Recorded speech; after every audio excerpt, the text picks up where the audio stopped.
Welcome back to the Shacknews Awards.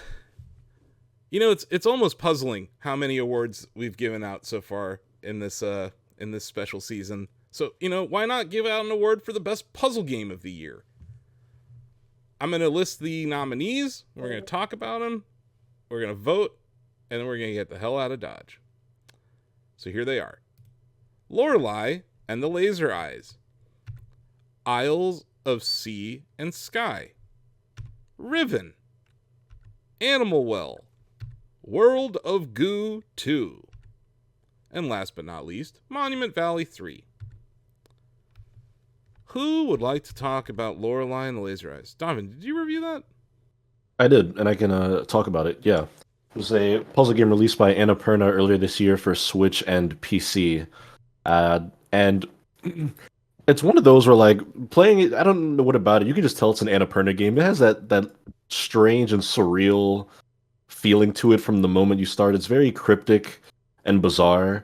Uh, but I told this to a couple of you off camera. It feels very old school puzzle game in the sense that, like, the puzzles are far larger than, like, oh, what's the symbol over the door I need to figure out to go through the right pathway. It's like everything you encounter is kind of connected in some which way to another place. So there are random key combinations that you'll find in a bush on a sticky note that will seem irrelevant for half an hour, and then a random safe will appear in another location, and you're like, wait, what were those numbers? And the game doesn't save this stuff in like a memory log, so you're kind of either forced to have an impeccable memory or take actual notes on a piece of pen and paper or on a notes app or something, uh, which is fun. I enjoyed that. It does not hold your hand. It was very difficult, at least for me, playing through it. I thought that the story was interesting. It's kind of like a mystery where a woman just gets like summoned to this hotel by a fancy rich billionaire, and she shows up and there's just pretty much a ghost town, and you're just kind of descending into this mystery and kind of unraveling what exactly is going on here. Which I liked. It's very supernatural. The visuals are really cool. A lot of the game is in like black and white, but there are like pops of color where like certain rooms will like glow red, or certain objects and lights will have like a striking, vibrant color to them. It's very stylized, and I thought a lot of fun. It's just like a good old school, straightforward puzzle game. There's like two controls: walk and interact. So Yeah, it's definitely a retro vibe to it, and the whole pen and paper note that you kind of made. Like, yeah, that's definitely the 80s and 90s era of puzzle games, and like not Tetris style puzzle games, but like those, I don't know, environmental puzzle games or whatever. Yeah, mhm. I I had a keep lot of thinking about fun. like Grim Fandango when you talk about it. Like Grim Fandango had those weird, like, you found this thing and then like 2 hours later in the game it's like, oh, I have this thing that I can use in this situation now. So it's like while you're playing it, you don't know what is actually happening, but then it kind of shows itself to you. The question I ask about every puzzle game, Donovan: did it make you feel stupid? Like, were you Yeah, like, yeah. okay, No, that's I key. felt stupid like in the first 10 minutes. Okay, Yep. Yeah, that's key. A puzzle game needs to make you feel dumb and then build you up once you like that, making that solution feel like a huge Mhm. moment for you. So I think that's Yeah. that's a key for every one of these puzzle games. And yeah, to be in this category, you just had to be released this year and be a Mhm. puzzle game. It definitely striking. It's different than a lot of the other games in this category for sure. I had a lot Yeah. of fun with it as well. I'm only a little bit into it, but yeah, it definitely made me feel stupid. And just like Dono said, I've been taking notes, and one of the first ones is like, "What room am I staying in?" And I'm like, well, I need to figure that out because that was one of the objectives. And I'm Mhm. like, "Is it this, this, this?" It's like I already had three options, and then was trying to whittle it down. And then yeah, so Dono was saying like it doesn't store the combinations to the various like locks you'll find, but you'll store um the books that you discover or the posters, or so you can refer to that as opposed to having to walk back to a room and be like, where was that one book on one shelf that I saw? Nah, open up the menu, read the book, flip through the pages, be like, okay, I'm gonna this is the material that I need to perhaps solve this particular puzzle. Cool. I know you really like this next nominee, Sam. So I figure you could talk about Isles of Sea and Sky. I had a chance to play a little bit of it too. But Nice, yeah, yeah. I really love Eyes of CSI. I will put this out here right now. I think it might be my favorite puzzle game this year. I have played all sorts of puzzle games, objects moving around like Talos Principle, or cracking codes and puzzles like Lorelei and the Laser Eyes. But I miss classic push a block, solve a puzzle, push blocks around a grid so that you can reach the star. And that is exactly what Isles of Sea and Sky is. Each screen is its own self-contained puzzle. Mm-hmm. You'll solve it, you'll get the star, and you can move off one of the various exits into the next screen. And then there's, about 10 to 25 of those within an island. And then once you finish the island, or maybe you won't finish it because you might need something from another island, hop on the back of a turtle, sail off to another island, and now you've got a brand new suite of puzzles to take on. And each of these islands have their own mechanic or theme to it. You'll still be pushing blocks, but the fire island might have lava on the ground that you can only walk across 4 tiles before you overheat and die. And so it's got a rewind feature as well, similar to Baba Is You, whereby you can take with the press of the left bumper, whatever it is, it will rewind your action 1 point at a time, so that you can sort of, if you get halfway through to you think solving a puzzle, you're like, whoa, no, I made a misstep. You don't have to do the whole thing again. Mm-hmm. You just double back a couple of steps. Be like, okay, I'm going to push this block left, and then I'm going to go fetch this block and push this one down around here. Fantastic. Definitely made me feel stupid at some points, but also there's that aha moment, like, oh, I get it. I understand how this mechanic works. I can push this block over here, fill in this pitfall trap. And I liked how some of the puzzles as well, it wasn't just I don't want to say it's not on the level of Tunic with how that sort of unfolds, but there will be things hidden within a screen, and if you find them all, it will activate like another puzzle somewhere else. So in each screen, I'm kind of like going, hold up, is there that secret thing that I'm looking for here? So it's like a, almost like a meta puzzle within it. I think it's phenomenal. The core gameplay loop is very similar to one of my favorite games of all time, Adventures of Lola. And nice. It's an expansion of that, though. Like, it's obviously a more modern take on puzzle games. It's a more expansive take, because that was an NES game. But this is also a retro vibe. Like, it is like a, I think it's like 8-bit style. Yeah, 8-bit style graphics. But the world is great much music. bigger. Yeah, the music's great. Yeah. I didn't really make it too far in it, but I agree with everything you said. I think it's kind of a hidden gem this year too. I don't think many people were talking about it. I think you're totally right there. Yeah, I don't know if it's drawn a lot of attention, especially compared to some of these other major hitters that we've got here.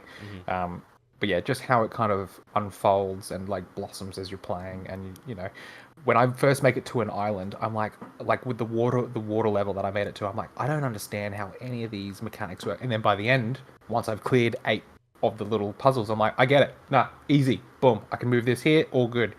Rock and roll. That's going to be a speedrun game. Yeah.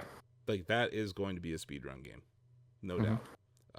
Because there's definitely, like, those kinds of games, like, there's people who want to min-max every single level, like, as fast as possible. So I wouldn't be surprised if we see that at Games Done Quick. And if you're watching Games Done Quick, I'll see in Sky. Yeah. And I appreciated that Baba Is You sort of style where you have a screen and that's the puzzle you are solving at this instance. You're not having to do other bits and pieces. Yeah, some of these other games definitely involve other screens.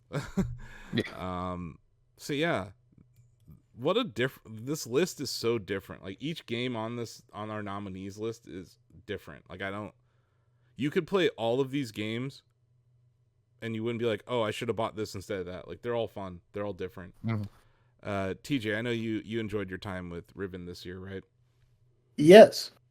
This is a remake, but it's like from the grandfather of environmental puzzle solving. Like, these guys made the original Myst, and Riven was the sequel to that game. And what they've done with it is they just fully realized it into a proper 3D setting where, like, the original was all FMV style, still shots of the environment. You could interact with anything, but, like, they created this with VR partially in mind, where now you can put on a VR headset and explore this world and have some level of tactile feedback and response as you're interacting with things. which I think is great in of itself because, like, when you're playing not VR in Riven, you can only kind of keep your head wherever the game lets you travel. But in VR, you can kind of peek around corners and things and get better looks at things. And in this game, it's kind of important to do that because it is a very, very observational game. Mm-hmm. Like, Riven and Mist don't really do much to like guide you in besides saying, "This is an island. There's some crazy magic afoot. Go solve it." And it is really a lot of trial and error and exploration of just searching around, looking for things that interact with each other, figuring out how pieces fit. The game has like an end game, like above that like sort of note taking process. The game actually has an end game screenshot system that you can like take a screen of something and it'll put it in a little journal that you can refer to at any time. So if you need to like compare symbols to each other or compare codes to each other or pull up a note that you saw like way earlier that you think fits a situation, you can do that. And it's not easy, but it is satisfying when you like make that connection between elements and figure out what you need to open the path forward. I think this feels like kind of an old head puzzle game, but Yeah. It's kind of fun in that way that it doesn't handhold you in the slightest. It kind of lets you explore and get a feel. And the world is just beautiful. Like Mist and Riven, like realized in full 3D. I played the Mist remake as well, and I enjoyed that one as well. But like Riven, these environments that they put together, Cyan Worlds is really good at putting together a really mysterious and beautiful place. It's just interesting because, like, when they came out, it was like we were kind of in the heart of that first wave of FPS games, right, David? Like, there was Doom and Wolfenstein, and like Duke maybe was around the corner, at least in the case of Myst. But like putting a VR headset, like using a VR headset in these games makes all the sense in the world to me because it's like the perfect human interface device for a look-based game. So yeah, I think that's a really interesting addition to it. And like, yeah, the quality of life stuff with the screenshots makes sense. Yeah, you're right though. It is like it's so old that I think there's people out there who think Riven's a new IP. Like that's how old it is. The people are like, oh yeah, there's this new puzzle game called Riven. I'm like, no, that's very old. It's like, no, yeah, I think that makes sense. I don't know if they ever did it, but like, if they put The Witness in VR, I think that would be good. I think so too. So good. Yeah. Because I always feel like The Witness is the evolution of Myst and Riven, in a lot of ways. But yeah, that makes sense. And having seen what we get with Riven and Myst when you put VR on, like you get another layer to the dynamic that makes it all the more interesting. Mm-hmm. Yeah, VR puzzle games are cool. That makes a lot of sense. I'd rather do that than have to like play Doom in VR or something. Which I've done before. It's not the worst. Once again, this category is just weird. Every game's different. TJ, you also reviewed Animal Well, so you probably could speak to this more than most of us. But like the thing that I noticed about Animal Well and my time with it is like it might be the best like puzzle platforming design I've seen in a really long time. And it's different than Isles of Sea and Skies, Sam, where like there are one screen puzzles in Animal Well that you need to solve, but then they unlock this whole thing. Like the game opens up like a lot each. Yeah. It rewards your progression in a lot of ways. And yes, it made me feel really stupid at times. Because I'm like, I got this disc. What am I supposed to do with it? I'm like throwing it around like it's a Frisbee.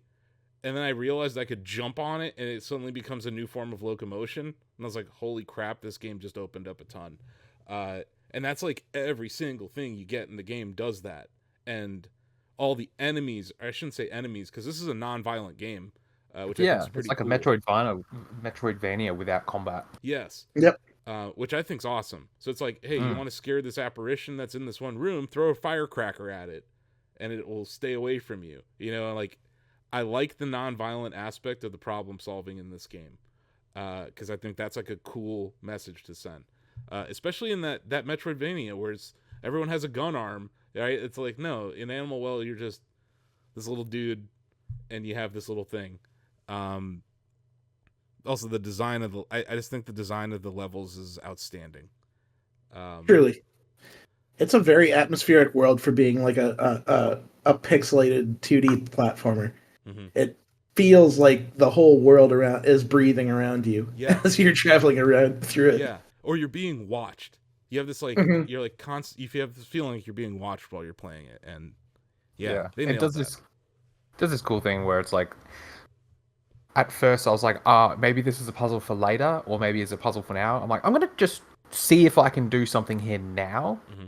But if I can't, I'm gonna come back later. And it was very early on. There were like 4 columns of bubbles rising up the ceiling, and I'm like, I wonder if I can jump across the bubbles, or maybe that's for later on. And I managed to do it, get to the top, get some like reward. I'm like, hell yeah, okay, cool. It wasn't for later on. I can do it. Yep. But the game Animal does Well- put that carrot in front of you, though. Yeah, it does. lot. Yeah. Animal Well also kind of follows the Mist and Riven school of thought, where like you actually get a stamp and pencil that you can use to mark up the map in the game. Like, and you are very much supposed to use it because it's kind of hard to keep track of all the places where you've been and all the puzzles that you've seen and what you still need to do. And I spent a lot of time in this game, like once I got the pencil, just drawing lines between like fast travel points and where there was still a threat and a thing that I hadn't completed yet. And it's that same sense of like, there's no instructions, just go. Yeah. Without that, I probably would have hated this game, because like that's the thing about Metroidvania is that I can't stand the backtracking and stuff. But at least being able to annotate the map, I think, is useful. Mhm. But it didn't really become that much of a problem because like I just like exploring the world. So if I am circling back, because like to your point, Sam, like sometimes there's a puzzle you come across and you can clear it the first time. Other times it's going to take you like an hour or two to get whatever is required to do that thing. So yeah, I think it is a game that rewards circling back for sure. Yeah, and I think the revelation of the new tools, let's say, that you can acquire, I don't want to spoil it for anyone who hasn't played it yet, but like I acquired a tool. I'm like, okay, what do I do with this? This is not any of this is of 0 value to me. And then I'm like, hold up. Oh, okay. I am a fool. I am ignorant. I now understand exactly what this is for. Thank you, developer, for being miles ahead of me. That's so good. You'll get something and you'll be like, I have no idea why I have this. And then it's like 2 hours later and you're like, oh, that's why I have this thing. Yeah. And that game has eureka moments that feel so goddamn good. Yeah, it's a really, really, really well made game. And I think calling it a puzzle platformer is probably fair. That's bang It's on. not necessarily like a puzzle game in the sense of like Tetris, but it is definitely, it fits in this category, especially with these other nominees this year. Because like I said, what a diverse array of games. Anyone else want to chime in on Animal Well? No? David, have you had a chance to try it yet? I haven't, no. I think you should check it out before you put together your Game of the Year list. Okay. I'm not saying it's in like the game, like the main Game of the Year list, but it's definitely going to be in my indie list for sure. I think it's going to be high on a lot of people's indie list. And yeah, congratulations to Big Mode for they got a big win with their first published game. Talking about a sequel to a big win, Tomorrow Corporation dropped World of Goo 2 earlier this year. I believe Lucas White reviewed it for us here at Shacknews. And he liked it. There's definitely some I don't know, how would I describe it? There's some issues with the game. The camera is annoying, and when it shipped, you couldn't play this with a Pro controller on Switch. So that was really annoying. Like you could only play it with motion controls originally. They did patch that out. I agree with another con that Lucas listed here, is the difficulty feels scattershot, where it's like not like, oh, it's just getting harder and harder throughout the game. It's like some levels are just insanely hard and they're like the middle of whatever world you're in. So that can be annoying. And this is a game that does not hold your hand at all. It gives you the systems. It tells you experiment with the systems. It's kind of like Mario Wonder in the sense that like each level is gonna have some sort of theme that you're gonna have to figure out. The things that I love about Tomorrow Corporation is like the vibe. They have a vibe to all their games. The art style in this game's outstanding. But for a lot of people, I don't know if anyone here's played World of Goo 1. It just seems like it's another World of Goo game. They made another game that I'd like to see them take another crack at called Little Inferno. I don't know if anyone ever played that. It was a game for Wii U, which explains why none of you have played it, where you would set stuff on fire. And if you got the right combos of things on fire, it would unlock other things that you could then set on fire the next round. It was just literally about burning stuff. But it was a puzzle game about setting stuff on fire. So I think this studio always has an interesting take in puzzles. But yeah, I was surprised. I bounced off of this game kind of quickly this year. I do want to say that being able to skip puzzles is cool in this. Like you can come back to stuff. It's not like gated, so it's like, oh, you didn't pass World 1-4, you can't play 5. So you can kind of go around, which mitigates the difficulty issues. And yeah, they're great at telling a story. Tomorrow Corporation tells a story with their games, and they do it in a way where it's like not annoying and usually really funny, or has like a nice critique on like capitalism or something. So I think they have some really interesting storytellers over there. And yeah, like they make some really cool puzzles. They're hard though. They make some very difficult puzzles too. But yeah, definitely deserves a nomination in this very stacked category. I don't know, anyone else play that game this year here, or probably didn't have time? Yeah. Anyway, I gave it a shot, and I'll support anything Tomorrow Corporation does, but it did not really hit with me as much as the first one or their other games. And then lastly, Ozzy reviewed this one. Monument Valley 3 came out. It's from Netflix Games, published, which means if you have Netflix, you can download this game somewhere on iOS and Android. Monument Valley is like MC Escher the puzzle game. Like it is the most abstract puzzle game in this category, I would say, this year. It's cool as hell though, and yeah, I don't know, it's stylized all hell. It's kind of short, I think, is the only negative that Ozzy really had for it.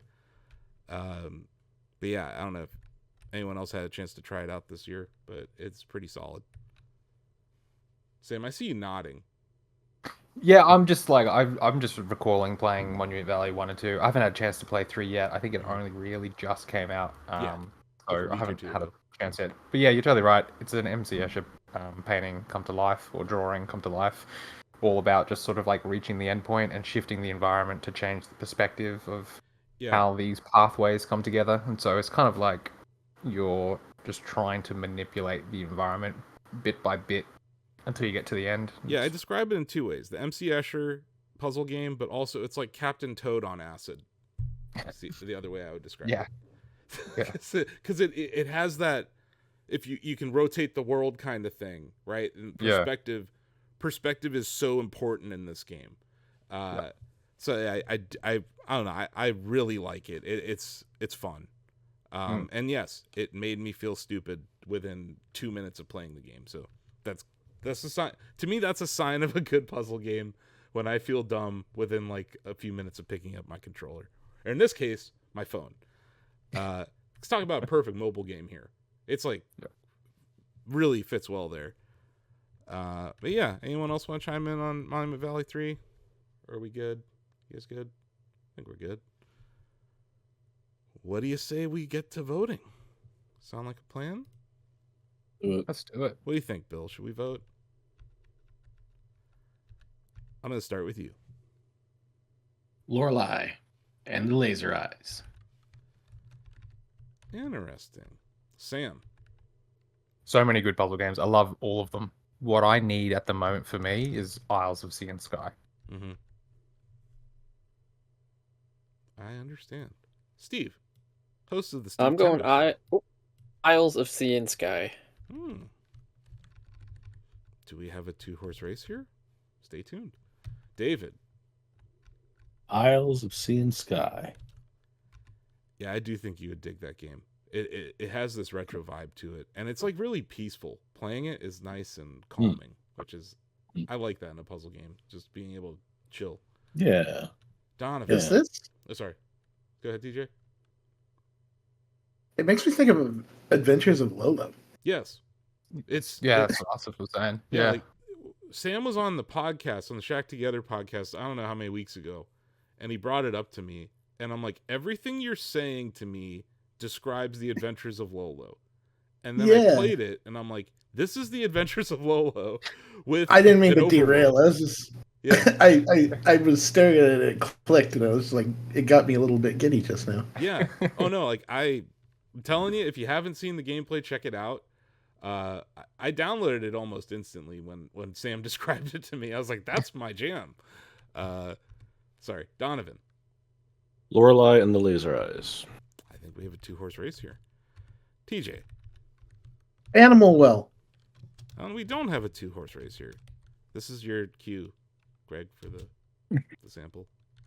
Oh, you want me to do the Do it. We ruined it. Yes, no pizza time. Anyway. Sorry. Ozzy voted for Lorelei and the Laser Eyes. Sorry. Greg. I'm going to show Animal Well some love. Oh, my bad. I skipped over Denny. Sorry, my spreadsheet's messed up. You're voting for Animal Well? Yeah. Sorry, Denny. Denny. It's all good. Yeah, I'm gonna go with Lorelei and the Laser Eyes as well. Yeah. This is okay. So we got. Let me do some counting here.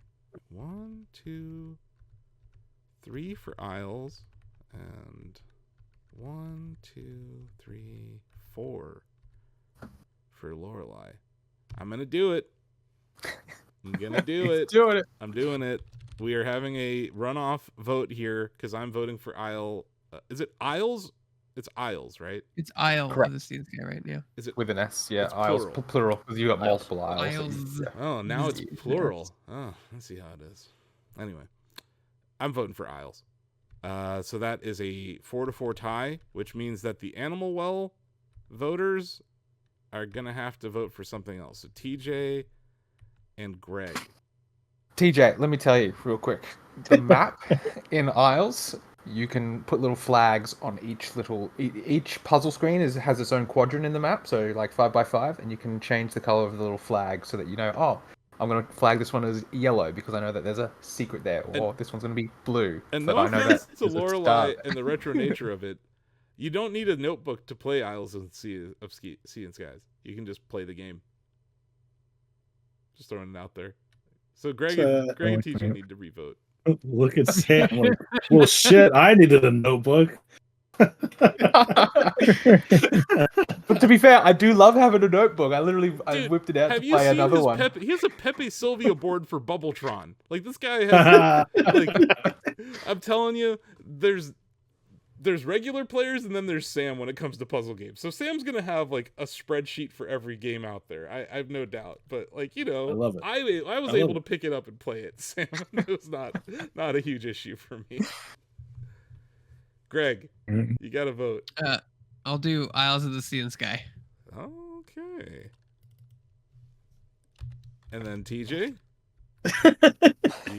you're gonna do it, aren't you? Good night, Mike. No, because after listening to the way you guys described it and then going to look, I literally bought the game and downloaded it while you were telling me about it. I'm going with Isles of Sea and Sky. That looks like absolutely my jam, and I'm probably going to play it right after this. They're gonna be so stoked. It's a small developer. Like, that's I don't know. I love this. It's like industry. a 2-man team. I interviewed them at GDC. Mm-hmm. I love Like a this two-people industry team, because yeah. we get games like this every year, and they kind of go Yeah. under people's radar, and that's kind of the purpose of these awards is to be like, Yes, not just exactly, the awards, but the deliberations.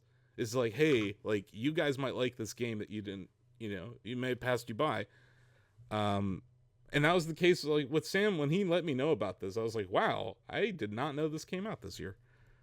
But yeah, I congratulations. literally spend my weeks coming these games, and when something like this gets by me and then I discover it at the end, it's kind of a delight. Oh, for sure. Well, awesome. And probably runs pretty well on Steam Deck. But yeah, congratulations to Isles of Sea and Sky. You folks have won the Shacknews Award for the best puzzle game of the year 2024.